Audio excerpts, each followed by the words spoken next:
A data source view, or for short we call it DSV, is a logical data model of related tables, views, and queries from one or more data sources.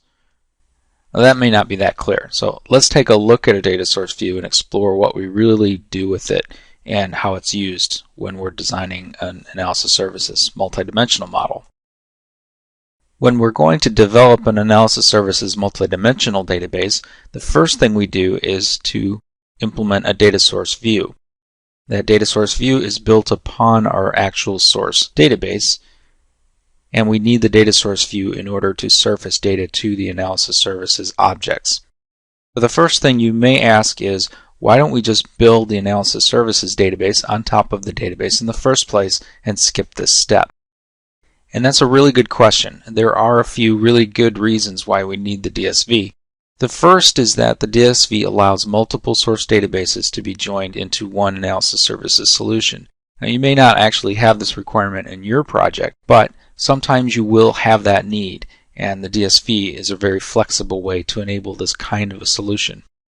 The second, and probably more important and more common, is that analysis services really needs to have declarative referential integrity in order for its key mapping and testing to work properly.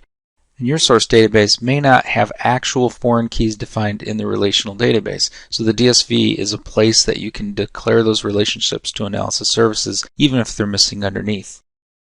And the third really good reason is that the DSV allows us to add things like views and calculated columns, things that we really need to have in our analysis model but don't exist in the source database. And sometimes we don't have the ability to add these things to the source database. It may not be the database that we designed and implemented. It may be somebody else's. So the DSV gives us an abstract layer where we can add these additional things that we need without actually having to modify the underlying data source. Just to be clear, you must always create a DSV before you build an analysis services multidimensional cube. So knowing that you have to do this, you might ask, how much work is this really going to be? And on the scale of really easy to, well, a heck of a lot of work, it really is going to depend on your source database. So this data source view is going to give you the ability to make adjustments and changes to data as it's read into your analysis services database. And the amount of changes that you need to make in the DSV is probably the determinant of whether this is going to be just kind of a rounding error 5-minute job or maybe a couple of day job. If you are building an analysis services database on top of a really perfect star schema that has all of its foreign keys and integer key joins and all of the wonderful things that we put into a proper star schema, then you'll actually find that building this DSV is a complete rounding error. You'll build the DSV, we'll just import all the tables, it'll set all the keys up, and we'll move right on into dimension design. On the other hand, if you're building your analysis services solution on top of, say, a third normal form OLTP database or just a bunch of tables in a database, you may find that there's a lot of inconsistencies in there and you'll use the DSV to kind of repair them, but that could be a lot of work. So look at your data sources before you get started and try to get the cleanest data that you can. Try to have as many of the rules and foreign key joins and so on existing in the underlying database, and then this DSV work is actually not much work at all. On the other hand, if you have to work with the data that you're given, the DSV can be a very handy tool to go ahead and make those changes and clean it up.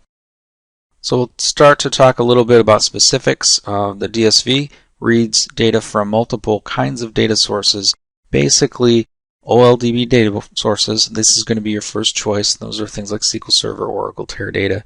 Most data sources are going to have an OLDB driver. OLDB drivers are extremely common in any relational database that exists today, and you'll probably find that your database of choice will have a driver available. .NET providers are really designed more for programming code than they are for data integration. So my advice with these would be to make sure you don't have OLDB as an option. Use .NET if you have to, but you'll probably find that for most all data sources that are commonly used, there will be an OLDB driver. You won't have to use the .NET provider. So what can you do in the DSV? And in upcoming lessons, we'll actually do a lot of these things and learn how.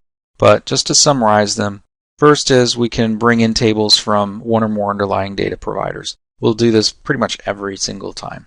As we bring those data sources in, we need to have logical relationships between them. Now, these logical relationships may simply be mirrors of physical relationships that exist in the database. So if our database already has foreign keys, they're already set up and enforced, then our DSV will actually read that metadata automatically and set up logical relationships for us. If not, then we'll manually perhaps set up logical relationships, or some key mapping will do it for us.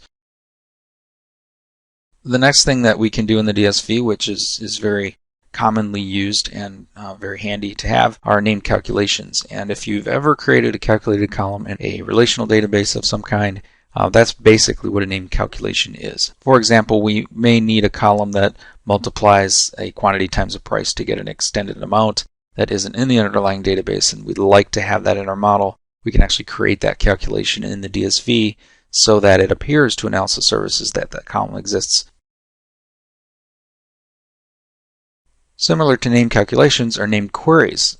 If we need a table within our data model for analysis services that doesn't actually exist in an underlying data source, we can actually create that as a query, put that in the data model, and relate it to our tables. So we'll just wrap up with one thing to really watch out for as you're selecting drivers and building your DSVs, and that is being very careful about 32-bit and 64-bit issues. So what do I mean by issues? And what I mean is this: when you're developing your solution, you'll be using a 32-bit environment. You'll install and use 32-bit drivers, and they will work fine. But you need to know what kind of drivers are you going to be using in production. If you're planning to deploy your solution into a 64-bit environment, you'd really need to think about whether a 64-bit version of whatever driver you're using in development is actually available when you go to production. So my suggestion is make sure that when you're selecting your drivers, check to make sure you have 64-bit versions if that's what you're going to need. Test that in your production environment before you start development. By testing in advance, you'll just make sure that whatever work you do in the development cycle will actually be deployable, and you will eliminate rework later on.